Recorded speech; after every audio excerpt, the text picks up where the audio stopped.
Hey, Healer here, and today I'll be reading all the notes in the Coma 2, and also looking at all the bonuses and reviewing the game after all. Alright, so, let's start. I'm gonna start with the second page, because the first one and the sixth one both talk about the same story, so I feel like it's better to read them both together, instead of just leaving the first one at the start and the sixth one at the end. So I'm gonna read them at the end after the fifth one. But alright, let's start. 1 out of 10, cleaning duty, So Gil. My strange journey started in the most mundane way possible. As usual, Myung-gil had been causing problems for Tae-hoon and I. One day, we tired of shutting bread for him and his goon squad. When things came to a head, it got our teacher, Mad Dog's, attention. I thought he'd side with us against the bullies, but the old fart put us on storage cleaning duty. We started that evening after school. The room looked like it hadn't been dusted in half a century. While Tae-hoon went about cleaning with the diligence of a bee, I used the extra time to look through some boxes. 2 out of 10, rosewood recorder, So Gil. I found a leather case with brass latches while rummaging through one box. I remember feeling instantly drawn to it. It was like the rush you get while gaming in a PC room when you discover some kinda unique item during your dungeon run. Imagine my disappointment when I found out it was just some crappy rosewood recorder. I'm not musically inclined, so I asked Tae-hoon if he knew how to play it. He said it looked old and useless, and he wouldn't dream of putting it near his mouth. I guess the contrarian in me didn't appreciate his dismissive attitude, so I took it home. 3 out of 10, a white lie, So Gil. That's always been a pain in the ass. It didn't help that he was super disappointed with my marks that semester. When I came home with the recorder, he asked me where I got it. I told him I was enrolling in music lessons to get him off my back. Can you believe he smiled? I've honestly never seen the old man so happy. He even offered to pay for after-school lessons. Well, how was this for a plan? I took him up on the offer and used that extra pocket change at the PC bank instead. If he tested me, I could belt out a few old tunes I learned in grade school. 4 out of 10, music lessons, So Gil. I ran into Myung-gil one day and he threatened to take my money. Miss No, the music teacher, was nearby and I called out to her. I gave her that cash and said I wanted to join her after-school music class to practice the recorder. That got rid of Myung-gil, but I was still on the hook for music lessons in the evening. I was absolutely fuming about the whole situation. Just my luck. I remember wondering whether the recorder was even a legit instrument. Everyone else was studying violin or piano. I was definitely gonna look like an idiot. 5 out of 10, old shit music, So Gil. I got to Miss No's room early. She asked if I had ever played the recorder before, and I told her that was my first class since grade school. I opened the case and discovered some old shit music tucked beneath the velvet compartment holding the recorder parts. She reviewed it and said the first few pages were perfect for beginners, although the other pieces looked a little more advanced. I was stuck there, so I gave it a shot. Never in my wildest dreams could I have imagined the new possibilities this would open for me. 6 out of 10, challenge accepted, So Gil. Can you believe it? The music lessons grew on me. After a few months, I even became proficient with the recorder. I'd practice at home, and that sped up my progress. Miss Not told me she'd never seen such quick progress. Who'd have known that yours truly had such a musical gift? We worked through the shit music, from the easiest to the most difficult pieces. There was one piece in particular I couldn't nail. No said it as a milestone challenge for me, and I happily accepted. I started staying in the school even later to continue practicing. Sometimes I was even the last one out, but I was getting closer to my goal. 7 out of 10, strange company, So Gil. I stayed late at the school one night to finish some overdue homework. I had taken the recorder out and left it on the desk while doing my work. At some point, I must have dozed off. When I woke up, the school was dark and everyone had left the building. To make matters worse, my phone was dead and someone locked the door. I looked out one window, but all I could see was a creepy black void. That's when I started to panic. Then she arrived. I'd never seen this girl before, but she was a total 10 out of 10. She was wearing an old Sewa uniform, which was a little weird. She seemed to be expecting me too. Hey, I wasn't about to complain. 8 out of 10, black magic girl, So Gil. She told me to call her Nuna. I don't know why she insisted on being called Big Sister. She looked my age, if not even younger. She took my hand and led me through the school's dark halls. She looked so familiar, but I couldn't put my finger on it. I couldn't believe this hottie even wanted to spend time with me. I was so caught up in the moment, I almost forgot how weird the whole situation was. She was super curious about my world, and we talked for what felt like hours. She seemed stuck in the past. At one point, she asked if I'd like to see something neat. Who was I to refuse? She walked to the center of the room and began levitating. 9 out of 10, the Codex Illuminus, So Gil. She told me all these powers could be mine, and more. She would happily teach me her secrets for a price. She asked only that I give her the rosewood recorder, which she claimed was a personal family heirloom. Something didn't feel right though. I told her I needed more time to consider it. Then I woke up for real, but I knew what I saw wasn't just a dream. I couldn't stop daydreaming about what I'd do with those killer abilities. Maybe I'd teach Myung-gil a lesson he'd never forget. I knew I had to go back, but I needed to prepare. I searched the old storage room for more clues. That's when I found an old tome called the Codex Illuminus. It confirmed all my suspicions. 10 out of 10. My pet succubus, Seo-gil. I had entered a shadow realm called the Coma. That girl was the local shade of Sewahai. My rosewood recorder is a relic, my key to returning. If I was to believe the Codex Illuminus, these relics could even control the shades that had imprinted on them. I had the key, the book, and the moxie. Why not have my cake and eat it too? I went back and this time I played the recorder in front of her. She appeared restrained by invisible chains as she tried to attack. She nearly took my arm, but I finally had her under control. I had total domination over my very own dark kingdom, with a pet succubus to do my bidding. Okay, now page 3. 1 out of 7, the Shadow Realm, Sewa Institute Dossier. The Coma is a shadow manifestation of elements from the waking world, vivid daydreams, feelings of déjà vu, fantastic occurrences, and strange rumors. Everyone has experienced the Coma, yet few know its true nature. We perceive its minor aspects because it connects with us. Most people will brush off these encounters with the supernatural as fleeting lapses in lucidity. They are, however, so much more. These are fragments of another world, in fact, small clues of its existence. Those who explore beyond the veil of its borders may attain eldritch powers and commune with dark spirits. 2 out of 7, Shamans, Sewa Institute Dossier. The shamans have known of the Coma since the dawn of humanity. Legend holds that all shamans can trace their matrilineal descent back to a common ancestor. This proto-shamanic entity has gone by many names through the centuries. The shamans' tribal ancestors lived on the fringes of civilization, practicing black magic and animism. They learned that human emotions and the actions that spur them feed the Shadow Realm's very existence. Their rituals allow them to commune with entities beyond our world. This eldritch knowledge made them at once feared, respected, and reviled. Through the centuries, their sustained contact with the dark transmuted their very blood. They are a potent force to reckon with. They have given counsel to heroes and kings of renown and continue to steer the course of human history in profound ways. 3 out of 7, Shadows, Sewa Institute Dossier. We cast shadows under sunlight, as we do in the Coma. Shadows are sentient manifestations of our subconscious thoughts. The more powerful someone's spirit is, the more lucid his or her shadow will be. We call these entities sober shadows. They exhibit the suppressed feelings of their waking world counterpart. Conversely, weak-spirited people will manifest mad shadows, tortured creatures that will attack anything on sight. They act upon their basest desires. Some shadows do not spring from humans at all. They come from rumor collective so powerful they are literally memed into existence. 4 out of 7, Flesh Thralls, Sewa Institute Dossier. Flesh Thralls are macabre entities constructed through the use of eldritch blood magic to serve the whims of their masters. They may be mindless or possess cunning intelligence. Their powers wax and wane with the influence their master exert over the domains in which they roam. It is a powerful agent of force and will carry out its master bidding with a single-minded focus. These creatures also have the limited ability to phase into new locations, allowing them to traverse vast distances in seconds. Should a Flesh Thrall's creator die, however, it too will suffer the same fate. 5 out of 7, Shades, Sewa Institute Dossier. Shades are powerful local spirits that inhabit the Coma. They are sentient manifestations of the collective emotions, historical trauma, and human routines associated with a specific area. Shades are highly territorial and will go through great lengths to exert control over the domains that bind them. Shadows naturally gravitate towards the willpower of the Shade. While these entities may be benign or dangerous, they are often deceitful and willing to manipulate gullible humans to achieve their ends. Their surroundings influence their forms, and it is unknown to what degree they may control their appearances. In rare occurrences, a shade may manifest from the powerful emotions of a single individual from the waking world. 6 out of 7, The Notemen, Sewa Institute Dossier. The Notemen are shades bound to a local domain and cursed with an unending compulsion to record the thoughts and utterings of folk from the waking world. Unlike their brethren, they are naturally attuned to receive this information, no matter how discreet it may be. It also seems they show no discrepancy between what they record, aside from a tendency to focus on darker thoughts.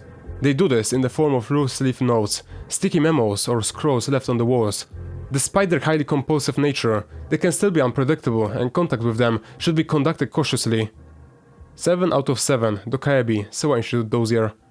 The Dokaebi are semi-legendary creatures, well known in Korean folklore. These goblins, while technically classed as shades, have distinct attributes that separate them from their more common brethren. They possess an innate ability to use powerful magic, unmatched in the Shadow Realm, that may manifest in the form of blue goblin fire. They're also alchemists, skilled in transmuting metals and concocting various elixirs. Dokaebi are mischievous tricksters with a penchant for pranks. One only strikes bargains with them at their own peril. Koreans name Dokaebi markets after the elusive nature of these entities and their ability to vanish. 1 out of 4. Ancient pedigree, Jangmi. I know, I'm normally calling her Yangmi, but here I will call her Jangmi. My childhood was anything but ordinary. In fact, my earliest memory was from a crib. I remember my mother's smiling face, looking down at me. I even remember her soothing voice as she sang a lullaby. The warmth, her touch, and the atmosphere of the room embedded in my mind. More of a feeling, yet still so vivid. Years later, I learned that most people consider this peculiar. This did not surprise my parents. When I was 4 years old, they told me I was a special child. Unlike other children, I had the blood of shamans, and this endowed me with abilities that required cultivation. My homeschooling began on that day. It was a curriculum especially designed to hone my latent powers for the fight to come. 2 out of 4. Clarity in purpose, Jangmi. My family can trace ancestry in the Yeongnam region, back for many centuries. Some trainees undergo a rigorous initiation ceremony to become shamans. Others have a symbiotic relationship with a possessive spirit. I inherited the exclusive right to perform rituals in our home district from my family's distinct lineage. From the age of 4, I began the observation, study, and practice of basic ceremonial rites at a remote shrine. I'll perform these under the strict tutelage of the shamanka so often over the coming years that they became a second nature to me. These rites increased in complexity and ranged from dance, song, instruments, and more. I had an elite general education, but it was always clear, however, that becoming a shamanka would be my highest priority. I never truly had a choice in the matter, but the clarity of my purpose came as a great relief to me. 3 out of 4. Born in the Fold, Jangmi. When I was 12, my teacher shared the true nature of my studies. She revealed that our people had protected Korea from the forces of darkness since a time immemorial. There were others like us around the world who shared a similar burden as well. From the Inuit of Alaska to the Bobohizan of North Borneo, those of us who were born into the Fold were to wage an unending war against the hostile entities seeking to spill into our realm. Historically, our people have faced much opposition and violence from those who did not understand our ways. It behooves us to continue our fight from the shadows to avoid the scrutiny of the unenlightened. On that day, I finally understood the full weight of my responsibilities. It would be my duty to prevent a blood ritual and stop Vicious Sister's attempt to enter the waking world. 4 out of 4. My struggle begins, Jangmi. The rise and fall of powerful shades is as predictable as the ebb and flow of the tide. Every region of the world has its own monsters to contend with. They spend decades growing in influence, fear and rumor from the waking world quietly fueling their power. These local spirits soon move beyond their locality, spreading their dark tentacles into new domains. When their desire for expansion in the Coma no longer sates them, they inevitably turn their dark gaze towards the waking world. It is common for lesser spirits to find their way into our realm. We can often undo their mischievous presence through simple rituals. Combating a true shade in our world is another matter entirely and cause for great alarm. One need only look at such historical crises as the bubonic plague to understand what's at stake. And so it is that the Vicious Sister has now begun her ascent here. But I will put a swift end to her ambitions with the moon incense. And now we're going to another page. 1 out of 6. The Order, Yesolhan. Mystery shrouds the true history of the Order of Ghost Vigilantes, or the Order. It is an international group composed of many powerful chapters around the world. The Shadow Ministry, a central leadership headquartered in Rome, binds them. These chapters operate independently and outside the conventional rules of law. Their primary purpose is to protect the waking world from the ever-present threat of onslaught from hostile entities within the Shadow Realm. Scholars, priests, shamans, mercenaries, and individuals of interest make up its ranks. These people possess unique skill sets and wield great political influence. The Shadow Ministry provides directives to its ministers, or bishops, who oversee local chapters. 2 out of 6. The Book of Memories, Yesolhan. We lack a full understanding of the side effects that may occur from traveling within the Coma. However, we have seen the most basic and disastrous symptoms that may befall individuals unprepared from the Shadow Realm's adverse psychological influence. From the moment normal people arrive in the Coma, the general sense of identity erodes. Should an individual forget his or her name, it may already be too late to save them from insanity. Those who possess shamanic blood reduce the severity of the symptoms. Alternatively, frequent journeys into the coma may result in a spiritual conditioning required to withstand the Shadow Realm's adverse effects. Regardless, it is advisable to record one's name in the Book of Memories as a safeguard to possibly losing one's identity. 3 out of 6. Shadow Telecom, yes or Han? The Ghost Vigilantes establish a mobile network within the coma called Shadow Telecom. Traditional forms of long-distance communication do not function in the Shadow Realm. The necessity of maintaining close contact with other agents while conducting high-stakes missions prompted prioritization of the network's establishment. Before a mission begins, modified base transceiver stations are erected in select locations to provide optimal coverage. Return expeditions reuse these resilient BTS relays. The network is constantly expanding and is a reliable means of communicating. These phones are fully functional in the waking world and their securely encrypted lines safeguard against government interference. 4 out of 6. Relics. Yes or Han? We use relics, or totems, to traverse the boundary separating the waking and Shadow Realms. A relic's pull into the Shadow Realm will be stronger if it connects with a location's tragic history. The coma naturally draws and anchors those who possess relics within it. Without full possession of a relic, leaving the Shadow Realm is impossible, since it acts as a totemic vessel to face between realities. Every relic has both waking and Shadow Realm forms. Relics brought into the coma will usually manifest in their normal physical forms, but this isn't always the case. Some powerful relics can even bestow their owners with abilities that many consider unnatural. 5 out of 6. Hellion, yes or Han? Hellion, or Hell Money, is currency that holds great value in the Shadow Realm. The practice of traditionally burning Hell Money as an offering to the deceased began in China. These currencies have regional variants in the coma, and the entities there trade their otherworld goods for it. In Korea, these spirits prefer traditional coins, bearing a semblance to Joseon-era money. True Hellion is difficult to come by in the waking world. In most cases, a shaman ritualistically blesses these coins in the final stage of their minting process. Similar paper currencies also exist outside of Korea. 6 out of 6. Shadow Incense, yes or Han? This unusual item appears to be ordinary stick of incense, although the materials that composes them remain a mystery. Sober shadows or merchants in Shadow Realm will trade it for Hellion. When burned, these sticks release an aromatic smoke that instantly calms any mad shadows within their immediate vicinity. This makes Shadow Incense an especially indispensable commodity for adventurers exploring the coma, since the realm is often fraught with hostile entities. 1 out of 4. The Walhyang, Shamanic Lore. The Walhyang Moon Incense is an ancient relic and a traditional blade that was used to conduct shamanic rituals by Korean Mudangs. Its continued use in these rituals over many centuries has instilled it with special powers. The complete blade can ferry its bearer between the waking world and the coma. When blessed with the holy waters of separation, it can even destroy shades and other entities of the shadow world. Only a ruby, charged with light from a super blood moon, can reveal its true powers.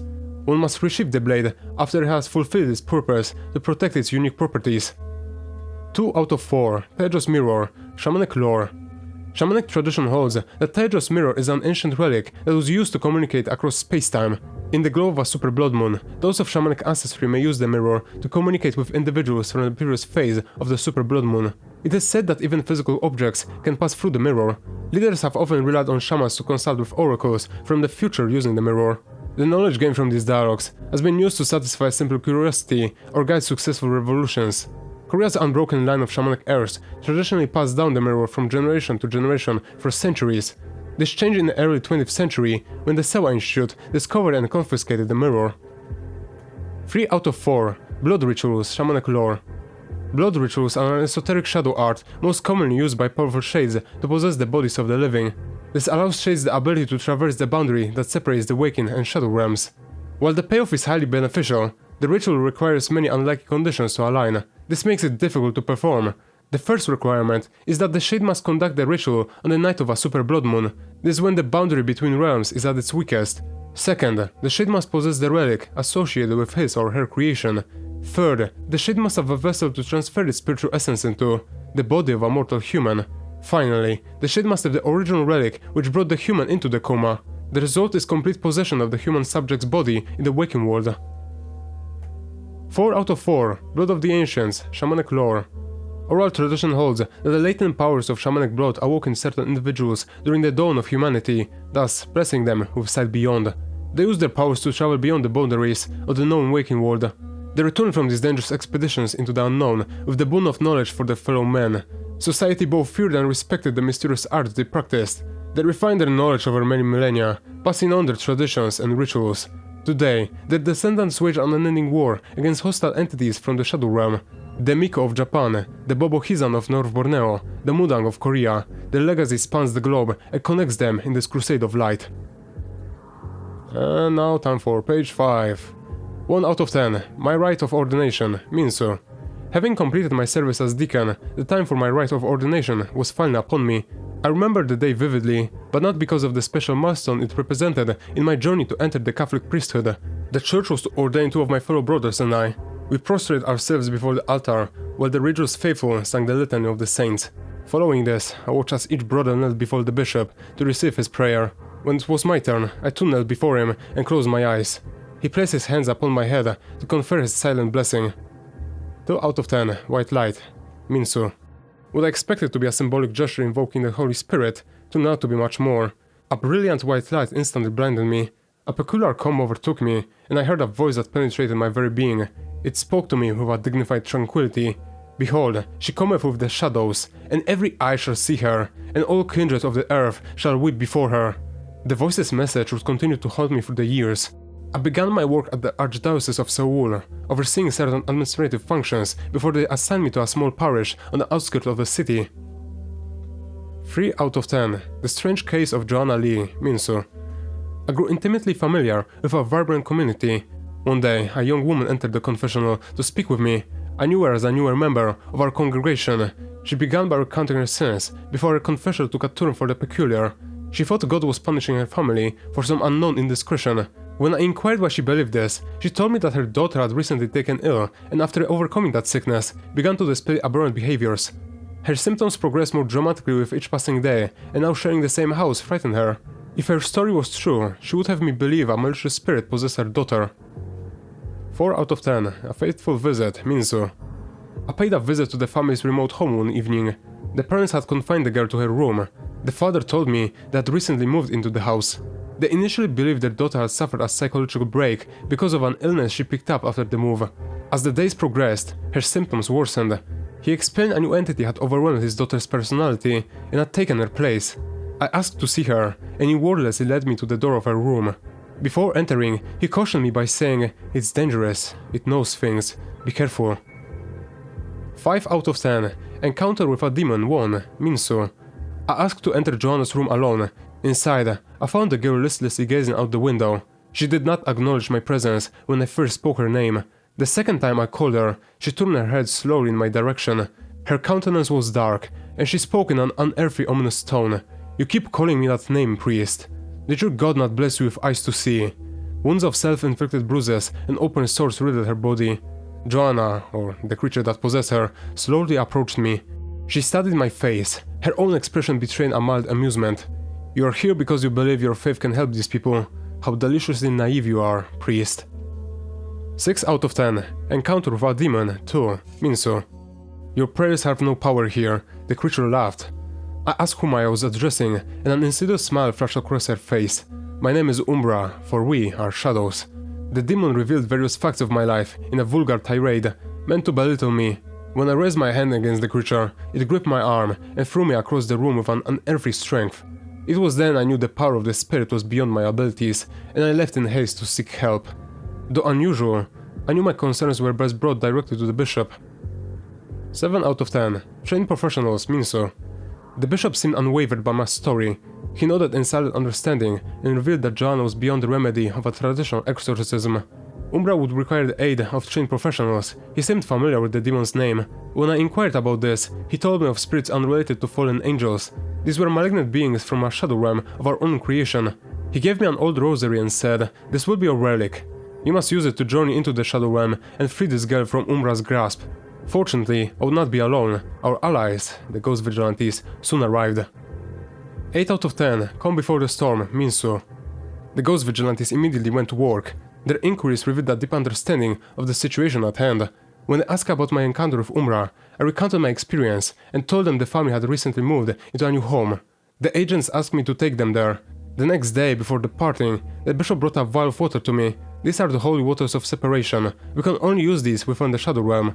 Remember your teachings and perform the rite of exorcism. The ghost vigilantes will guide you. They know our ways." 9 out of 10. Into the dark, Minsu.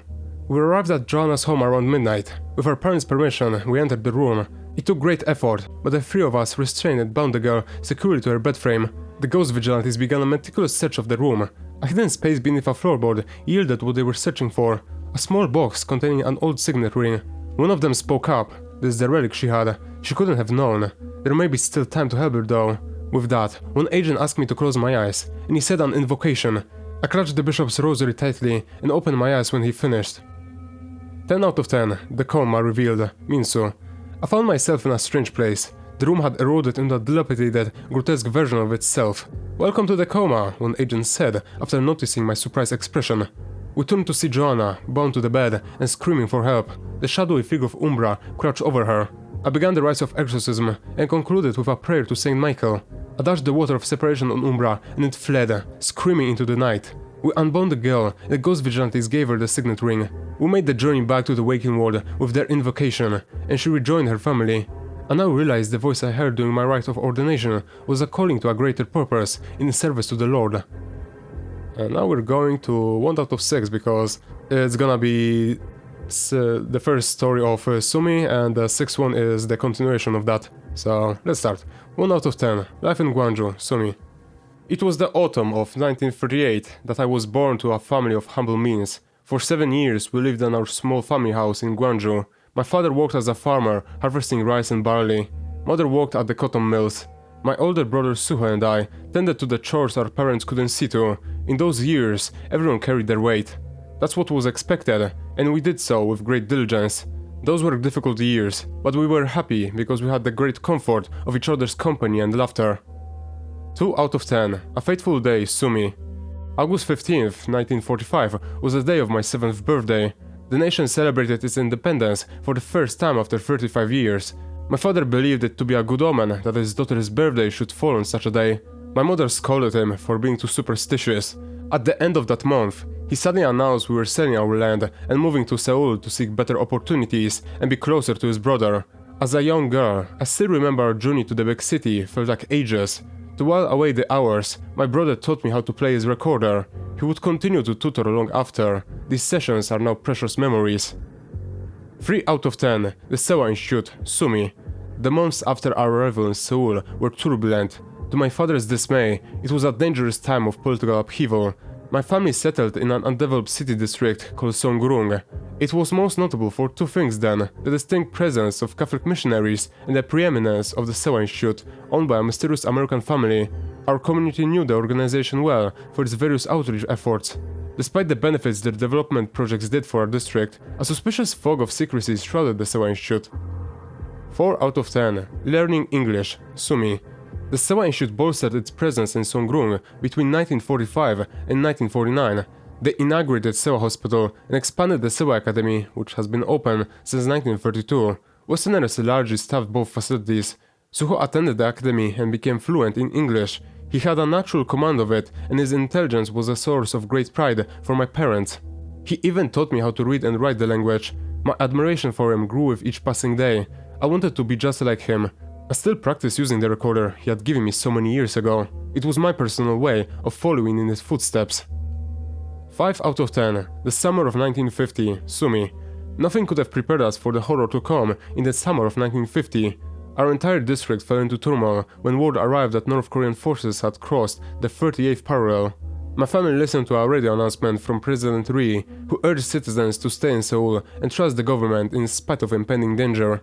My family knew what was coming, so we quickly packed what we could carry and fled the burning city on foot. We made it across the Han Bridge moments before our own forces destroyed it. It was the most difficult journey in our lives. Through much suffering and heartache, we finally found our way to Busan, the last city standing. It was there that Suho, then a 16-year-old boy, announced he would join other students as volunteer soldiers. I protested in anger, to no avail. 6 out of 10. Days of Dread, Sumi. The enemy surrounded Busan, and my family was trapped. A sick feeling of impending doom loomed over us. Through the coming weeks, our family would often huddle in somber silence around the radio. We were desperate for any news of the struggle raging around the city. I learned Suho was stationed at the Busan perimeter with other ROK forces under American command, and sent a photo of myself through a local contact to lift his spirit. One day, word of General Douglas MacArthur's Incheon landing reached us.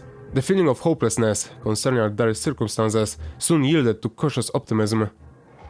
7 out of 10. My Exodus. Sumi. In September, the news that UN forces retook Seoul vindicated our feelings. Despite these positive outcomes, we had received no correspondence from Suho. We assumed he was in Seoul with those same forces. Months turned to years as the fighting continued. My parents were grief-stricken, but life went on, hollow as it was. Hope was all we had left. In the early spring of 1953, I got into a serious argument with my mother. Looking back, I can't even remember what our fight was about. The sharp sting of her slap is still fresh in my memory. I waited until my parents fell asleep and, with emotions running high, hurriedly packed some belongings and fled into the night. 8 out of 10. Journey to Seoul. Sumi. I set upon a precarious journey to Seoul with almost nothing to my name, but the clothes on my back and a handful of belongings I had hastily packed. I felt a spiteful pride, knowing my actions compounded my mother's grief. This was how I'd punish her for slapping me. My sense of liberation heightened with each passing step. I was reliant on the goodwill of strangers to usher me closer to my destination. The art of deception somehow came natural to me, and I honed my craft of it on adults every day. Light fingers ensured I never went hungry. There was no true end goal, only a vague notion of reuniting with Suho and finding happiness. After many setbacks, I had finally arrived in Seoul. 9 out of 10. City of Rubble. Sumi. Years of artillery bombardment had leveled Seoul to the ground. I wandered the city streets aimlessly and in a state of disbelief. Dilapidated buildings remained and had fallen into disrepair due to years of neglect. Residents had erected shantytowns in the remnants of neighborhoods once bustling with life. It was unrecognizable. Exhausted from my long journey, I eventually found a quiet alley and fell asleep on the street. I awoke with a start after experiencing a vivid dream. I felt naturally drawn to Songrung, the district we had settled in 8 long years ago. I did not know my life was about to change forever. 10 out of 10. Reunited. Sumi.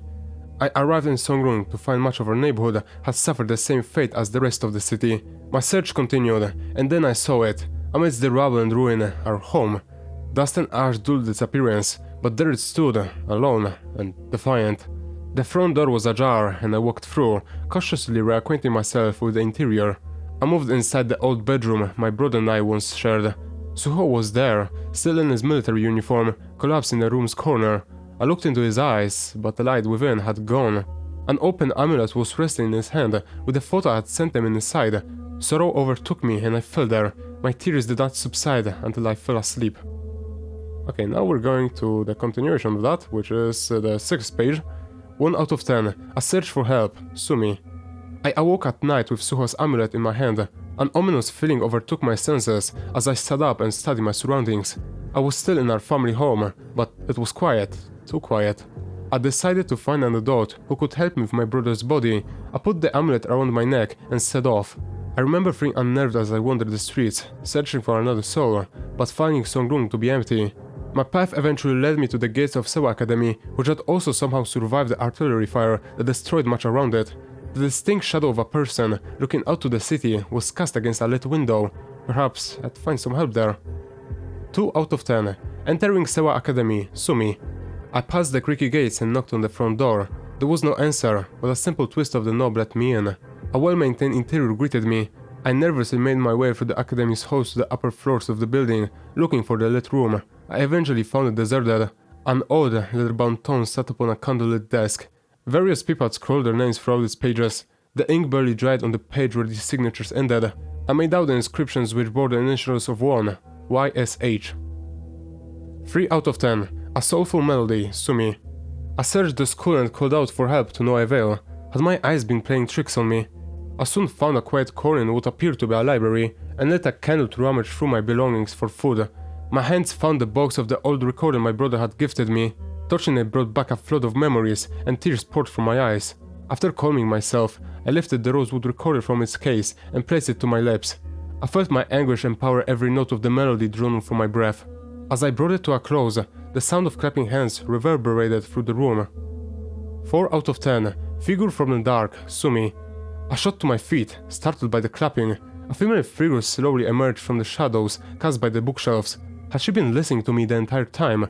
A trembling voice broke the silence between us. That melody, so sorrowful. My sister. My eyes widened in fear and confusion when the light caught her face. It was as if I was staring at a reflection of myself. The girl that walked into the light was me. She was wearing the same clothes, and her face was wet with tears. I stumbled back and tried to gain my composure, but the best response I could muster was to ask, Who are you? 5 out of 10. Long lost sister, Sumi. I'm your sister, can't you see that? She asked with genuine confusion. I was truly experiencing some strange fever dream. I regained my composure and said, That's not true, I don't have a sister. Her face winced in pain. My words had stung her. She took a few cautious steps closer, and I could feel a determined gaze scrutinizing me. You're hurt and confused. I'm your big sister, and we just lost our dear brother, Suho. She knew Suho, and her pain seemed real. Did I have a twin? My mind was reeling as she placed a hand on my cheek. We need each other now, more than ever. 6 out of 10. Mysterious woman 1, Sumi. Before I could respond, another young woman burst into the room, startling both of us. She came forward, snatched my hand, and forcefully led me from the room and into the hallway. In the confusion, I dropped the rosewood record on the library floor. I struck and shouted at her to no avail. She had an iron grip on my wrist as she wordlessly pulled me along. Her serious expression betrayed a beautiful face. She had flowing black hair and bandages wrapped around her wrist. I finally gave in and followed her lead.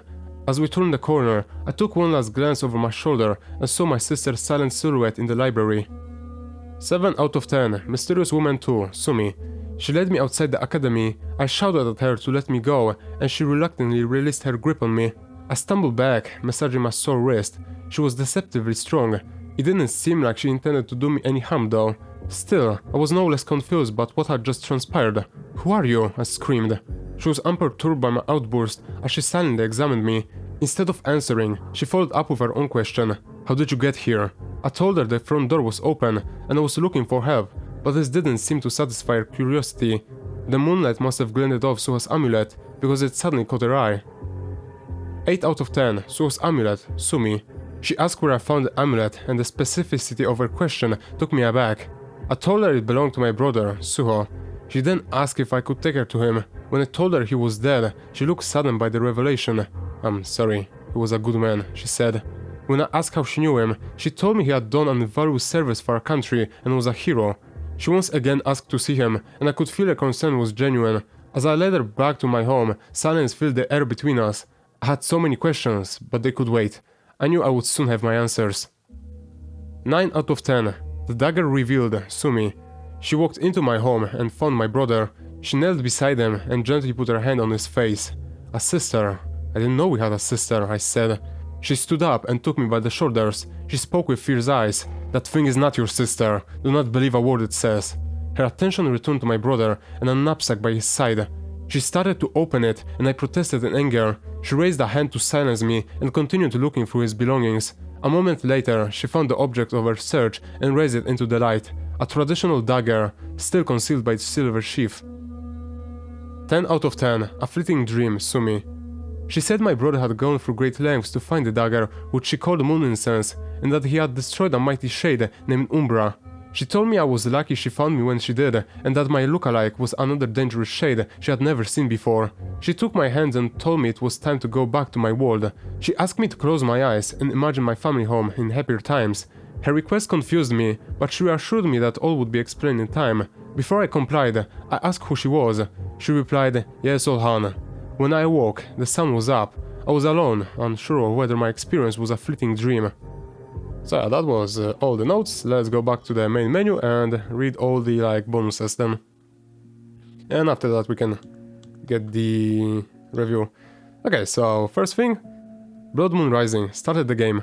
Sadly in this game there isn't any concept art that appeared in the first game with characters, so we won't see anything about Dahyun, Chance, or even, I don't know, Young Mi or Father Minsu. Mina Park. Talk to Miss Song. Epic. Sewa High Staff. Enter the headmaster's office. This is cool, because this is basically a continuation from the notes of the first game, or how to call this thing. And some things are censored from the first game, some things are overwritten, like Chance there. I don't know, this is still so cool. And if you compare the first game to this, you can see so many differences and stuff like that. Love it. The Ghost Vigilantes. Met all Ghost Vigilantes. Cool. And we can see even the, like, Hyung Bae in the background despite not meeting him anytime. Yeso Han. Met Yeso at the police office. Cool. Okay, next. The Nizens of the Coma. I don't know how to read that word. Talk to a noteman. And there's all the, like, concepts. Man, I wish the characters on the right with the outdated roamers. Oh my god, it would be cool if they were added to the game. Instead of just dealing with the, like, I don't know how these things are called in the bottom right. Man, would be cool. Dark Song. Met Dark Song. So... I'm guessing that's after meeting her in the school. Mr. Dokaebi. Purchased the plasma tonic. Or plasma pickles. Young Ho Choi. Collected all torn pages. Yo, this looks freaking wicked. What the hell? Yo, this is sick. Vicious Sister. Solved Dahyun's first mission. Dahyun Lee. Solved Dahyun's second mission. Myung-gyo. School bully. Solved Dahyun's third mission. I don't know, this one is still pretty cool. I like it. Honorary SEWA officer. Use the taser. So I'm guessing that in the lore, Mina officially said that she's the honorary officer then. Nice. The Night Bazaar. Use the caltrops. And yeah, there isn't a special image here because nothing special happened when you use the caltrops. Train hopping. Use the gas mask. Strange that the gas mask isn't included. But right. The surgery room. Use the mobile decoy. That's strange. Alright. Through the looking glass. Enter the coma. So I'm guessing this is a reference to... what was it called, the story? Alice in the Wonderland? I'm guessing. Cool. Living Mina. Sewa High. Escaped Sewa High. This is so confusing to me why they have like this live action, but like, cool. I like it. Living Mina, police office. Escape the police office. Nice. Living Mina, Dokebi market. Cure the Yaeso. Not gonna lie, seeing the like Dokebi market in like some live action would be actually pretty cool. Like everything else, like I'm not too interested, but the Dokebi market would be so freaking sick. With all the like shops and stuff like that. Living Mina, subway station. Escaped from Songrung Station. This doesn't look like a station at all. Living Mina, Sewa Hospital. Escaped from Sewa Hospital. Yo, the reflection is actually different. Yo, that's sick. Love that. Living Mina, the gymnasium. Enter the inner gymnasium. So, okay, she has a knife, so this is probably the, like, before the boss fight with Sister. Face the future. Unlock ending A. What is this? Why do they have suddenly different clothes than in the whole game? And Yonko being smug. Love it. Great. A lonely sunset. Unlock ending B. Oh, that's depressing. A lonely sunset because Yonko died. Oh, god damn it. Why do they have to make a bonus named like that? But okay, let me just write my review and then we can read it.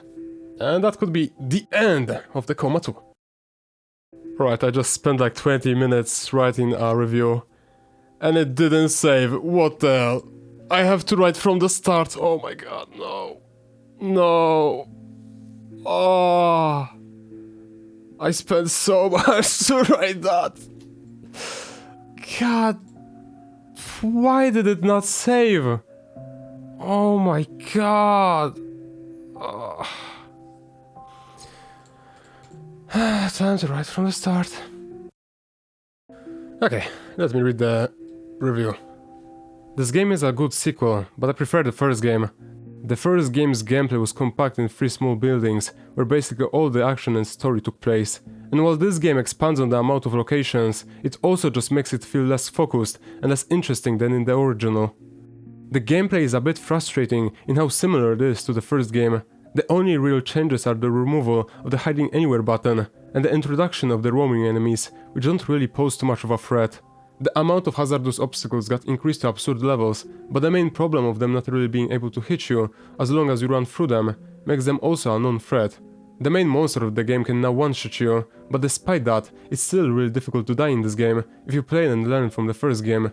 I also am not the biggest fan of how lazy the quests for safety items are in this game, where all of them are literally talk to guy, find 3 items, talk to guy, again, to exchange 1 item, go to crafting desk, craft.